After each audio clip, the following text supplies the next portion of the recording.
আসসালামু আলাইকুম। এখন শুনবেন সংবাদ শিরোনাম। যুক্তরাষ্ট্র ইসরায়েলের যৌথ অভিযানে আয়াতুল্লাহ আলী খামেনি নিহত নিশ্চিত করল ইরানের রেভলিউশনারি গার্ডের আউটলেট ফার্স নিউজ। ইরানের বিভিন্ন স্থানে ওয়াশিংটন তেল আবিবের হামলা অব্যাহত, দুটি গার্লস স্কুলে মিসাইলের আঘাতে নিহতের সংখ্যা বেড়ে 160, পাল্টা জবাব দিচ্ছে তেহরানও। মধ্যপ্রাচ্যের বিভিন্ন দেশের আকাশসীমা বন্ধ থাকায় ব্যাহত আন্তর্জাতিক বিমান চলাচল, শাহজালালে অনিশ্চয়তায় বাংলাদেশের প্রবাসী শ্রমিকরা। বিরোধী দল জামায়াত ইসলামীর ইফতারে প্রধানমন্ত্রী তারেক রহমান বললেন, রাজনৈতিক দলগুলো কাজ করবে মানুষের ভাগ্য পরিবর্তনে। এতক্ষণ শুনছিলেন সংবাদ শিরোনাম, এখন শুনবেন বিস্তারিত। নিহত হয়েছেন ইরানের সর্বোচ্চ ধর্মীয় নেতা আয়াতুল্লাহ আলী খামেনি। দেশের বিপ্লবী গার্লস আইআরজিসির নিউজ আউটলেট ফার্স নিউজ নিশ্চিত করেছে এই তথ্য। এছাড়া দ্য তাসনিম এবং ইরান ইন্টারন্যাশনালও জানিয়েছে, শনিবারের বিমান হামলায় মৃত্যু হয়েছে খামেনির। জানা গেছে, শনিবার সকালে চালানো হামলাতেই মারা যান তিনি। যুক্তরাষ্ট্র ইসরায়েলের যৌথ অভিযানে এছাড়াও মারা গেছেন খামেনির মেয়ে জামাই এবং নাতি। এরই মধ্যে 40 দিনের শোক ঘোষণা করেছে ইরান। ইরানের সর্বোচ্চ নেতা বেঁচে আছেন নাকি মারা গেছেন তা নিয়ে শনিবার থেকে ছিল ধোঁয়াশা। মার্কিন প্রেসিডেন্ট ডোনাল্ড ট্রাম্প সহ ইসরায়েল শনিবার থেকেই খামেনির মৃত্যুর খবর জানালেও বেশ কয়েকজন শীর্ষ কর্মকর্তার বরাতে আরবের গণমাধ্যমগুলো বলছিল বেঁচে আছেন ইরানের সর্বোচ্চ নেতা। এর আগে ইরানের পররাষ্ট্রমন্ত্রী আব্বাস আরাকচি দাবি করেন, খামেনির মৃত্যুর খবর সত্য নয়, নিরাপদে আছেন ইরানের প্রেসিডেন্ট, সুপ্রিম ন্যাশনাল সিকিউরিটি কাউন্সিলের সেক্রেটারি এবং পার্লামেন্টের স্পিকারও। ইরানের বিভিন্ন স্থানে অব্যাহত রয়েছে ইসরায়েল ও যুক্তরাষ্ট্রের যৌথ হামলা। দুটি গার্লস স্কুলে হামলার ঘটনায় নিহতের সংখ্যা বেড়ে দাঁড়িয়েছে 160 জনে। মুহুর্মুহু মিসাইল হামলা চলছে রাজধানী তেহরানে। ভোররাতে ব্যাপক বিস্ফোরণের আওয়াজ পাওয়া গেছে পাস্তুর এলাকায়। ইরানের সর্বোচ্চ নেতা এবং প্রেসিডেন্টের কার্যালয় সহ গুরুত্বপূর্ণ বিভিন্ন বিভাগের হেডকোয়ার্টার রয়েছে ওই এলাকায়। হামলায় কমপক্ষে 4 শীর্ষ গোয়েন্দা কর্মকর্তার মৃত্যু হয়েছে বলেও দাবি পশ্চিমাদের।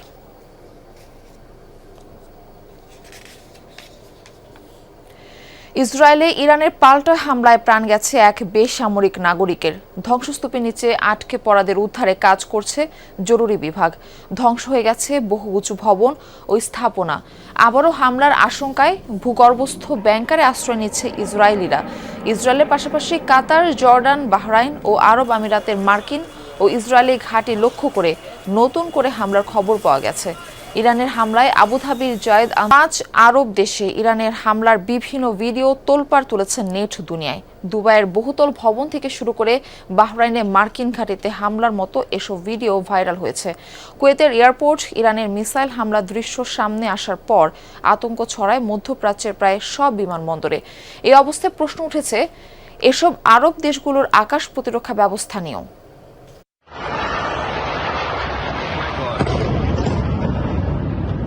ক্রমেই উত্তেজনা তীব্র হচ্ছে মধ্যপ্রাচ্য জুড়ে। ইসরায়েল যুক্তরাষ্ট্রের যৌথ হামলার জবাবে একের পর এক বিমান হামলা চালিয়ে যাচ্ছে ইরান। সংযুক্ত আরব আমিরাতের দুবাইয়ে হামলা চালিয়েছে ইরান। লক্ষ্যবস্তু ছিল শহরের মধ্যে অবস্থিত ইসরায়েলি মালিকানাধীন অবকাঠামো। সামাজিক যোগাযোগ মাধ্যমে ভাইরাল হওয়া এক ফুটেজে দেখা গেছে দুবাইয়ের পাম আইল্যান্ড এলাকায় এক বহুতল ভবনে আঘাত হানে ড্রোনটি। মুহূর্তেই বিশাল ধোঁয়া ও আগুন ছড়িয়ে পড়ে চারপাশে। অন্যদিকে বাহরাইনের এক ভাইরাল ভিডিওতে দেখা যাচ্ছে মার্কিন পঞ্চম নৌবহরে ইরানের ক্ষেপণাস্ত্র হামলা চিত্র। ঘাটির উপর কালো ধোঁয়ায় ছেয়ে গেছে পুরো এলাকা। সব বহুতল ভবন ছাপিয়ে চোখে পড়ছে শুধুই কালো ধোঁয়া। কুয়েতের আন্তর্জাতিক বিমানবন্দরে হামলা চালিয়েছে তেহরান। এ সময় আহত হয়েছে বেশ কয়েকজন। একজনের অবস্থা বেশ সংকটাপন্ন। মধ্যপ্রাচ্যের আর এক দেশ বাহরাইনের মার্কিন ঘাঁটিতে হামলা চালিয়েছে ইরান। সামাজিক যোগাযোগ মাধ্যমের ভিডিওতে ধরা পড়েছে তারই ভয়াবহ চিত্র। বহুতল ভবনে এসে আঘাত হানে এই ড্রোনটি। মুহূর্তেই আগুনে ঝলসে ওঠে ভবনটি। অন্য একটি ভিডিওতে উঠে এসেছে ইরান থেকে সেজ্জিল ক্ষেপণাস্ত্রের উৎক্ষেপণের চিত্র। ইরানের ইসলামী বিপ্লবী গার্ড জানিয়েছে, শত্রু চূড়ান্তভাবে পরাজিত না হওয়া পর্যন্ত যুক্তরাষ্ট্রের আরও সামরিক অবকাঠামোকে লক্ষ্য করে হামলা চালাবে ইরান।